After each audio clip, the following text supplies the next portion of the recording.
যাচ্ছি বাংলাদেশের যে কোনো কঠিন সময়, যে কোনো ক্রান্তি লগ্নে বাংলাদেশের মানুষ বারবার বাংলাদেশ জাতীয়তাবাদী দলের উপর আস্থা রেখেছে, অভিনন্দন জানিয়েছেন। কাজ করতে চাই বাংলাদেশের সাথে, বাংলাদেশের যে সম্পর্ক ইমপ্রুভ করতে চাই এবং আগামী দিনের দুই দেশের মধ্যে সম্পর্ক আরো শক্তিশালী করতে চাই। জেনারেল কথাবার্তা, এরকম স্পেসিফিক কোনো কিছু নেই।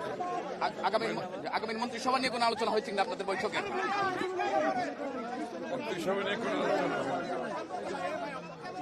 এমনি আপনাদের জাতীয় সরকার গঠনের কথা বলেছেন, আগে আগে আপনাদের ইশতেহারেও এটা ছিল, চেয়ারম্যানও বলেছেন, আপনারা বলেছেন। মানে আমাদের সাথে যুগপথে যারা আন্দোলনে ছিল তাদেরকে সাথে রেখে আমাদের 31 দফা বাস্তবায়ন এবং জাতীয় সরকার গঠন করা বলা হচ্ছে।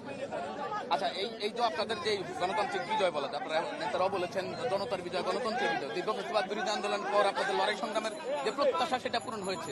আপনারা যে ফলাফল এখন পর্যন্ত বেসরকারিভাবে পেয়েছেন, এটা আপনাদের প্রত্যাশিত ছিল? একটা কথা বুঝতে হবে যে বাংলাদেশের, এই কথাটা আমি প্রতিনিয়ত বলে যাচ্ছি, বাংলাদেশের যে কোনো কঠিন সময়, যে কোনো ক্রান্তি লগ্নে বাংলাদেশের মানুষ বারবার বাংলাদেশ জাতীয়তাবাদী দলের উপর আস্থা রেখেছে। এবারও সেই কাজটা বাংলাদেশের মানুষ বাংলাদেশ জাতীয়তাবাদী দল এবং তার নেতৃত্বের উপর আবারও আস্থা রেখেছে। বিগত দিনও ক্রান্তি লগ্নে কঠিন সময়ে যখনই আসছে সেটা বিএনপির উপর আস্থা রেখেছে। এবারও তারা তাই করেছে, কারণ তারা জানে একমাত্র বিএনপির মাধ্যমে যে কঠিন সময় থেকে আমাদের উত্তরণ ঘটাতে হলে বিএনপির মাধ্যমে সেটা করতে হবে, বিএনপির নেতৃত্বের মাধ্যমে সেটা করতে হবে। এবং বিএনপির নেতৃত্ব তারেক রহমান সাহেব, উনি যে পরিকল্পনার কথা বলেছেন, যে প্ল্যানের কথা বলেছেন, এটা বাংলাদেশের জনগণ এদের উপর আস্থা রেখেছে। আমরা জয়ী হয়েছে বলছি না, কিন্তু আমরা বলছি আমরা বাংলাদেশের জনগণের আস্থা অর্জন করছি। জয়ী হয়েছে একথা বলতে চাই না, বাংলাদেশের জনগণের আস্থা অর্জন করেছি, আস্থাটা রাখতে হবে। এটা অনেক বিশাল কাজ, আপনারা সবাই দোয়া করবেন। ভাই, একটা বিষয়, সংসদে যারা বিরোধী দল হবে, আমরা দেখি অন্যান্য সময় বিরোধী দল সরকারি দলের বিরুদ্ধে নানান ধরনের কর্মকাণ্ড করে, এইবার আপনারা বিরোধী দলের আপনার আহ্বান কি থাকবে যারা হবে?